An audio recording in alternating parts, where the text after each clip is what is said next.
Happy Friday, Millbrook. I'm Pastor Grayson, bringing you a brief word of encouragement. There's something kind of strange about what's going on in the world around us, right? In many ways, time has slowed down. In many ways, we're finding ourselves spending our time much differently than we did before. Things we used to do to fill our time are no longer options. So in many ways, the world around us has slowed almost to a halt.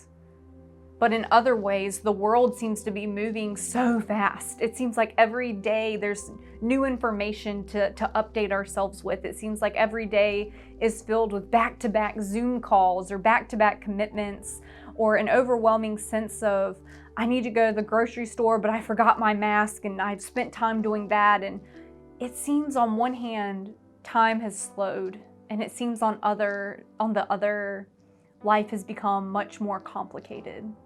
And somehow we're all in this hodgepodge of fast and slow together. And maybe you find yourself feeling frazzled and overwhelmed by it all. And that's okay, I do too. And I find when I'm feeling that way, or when I've missed a Zoom call or completely forgot about a meeting, or when I drop the ball, I find that I can be kind of harsh or critical to myself, right? Maybe you have this too, where you kind of say in your mind or have a mantra, I'm not being a good enough spouse. I'm not being a good enough parent or mom or homeschool teacher. I'm not being a good employee or a good employer. Or maybe I'm not good enough because I've applied for 10 jobs and no one's called me back. It's very easy to tell ourselves we're not enough because we've dropped the ball. And it's understandable with all that's going on that things will fall through the cracks. So it's very easy to get into this cycle of dropping the ball and telling ourselves we aren't doing a good enough job, telling ourselves we should be handling this better. We need to be like those people who have it all together, or so they seem to have it all together. But I encourage you to turn off that cycle in your mind and reorient your focus to who God says you are. Right? God looks at the earth and all of its mess and all of its chaos and says it's still good. God looks at us and all of our frantic schedules and says, that doesn't matter because I love you for who you are. God says you are blessed, you are loved, you are worthy, you are beautiful inside and out. And take courage in that.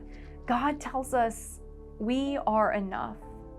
We are enough for God. We are enough to be the hands and feet of Christ in the world. God looks at us with grace.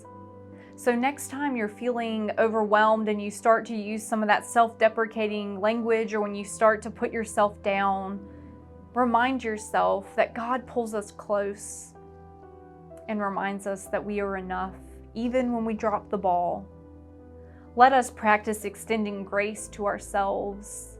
Let us remind ourselves that who we are is enough, even in the midst of a pandemic, even in the midst of all of these ups and downs and turns. Find peace and comfort and encouragement in who God says we are to Him.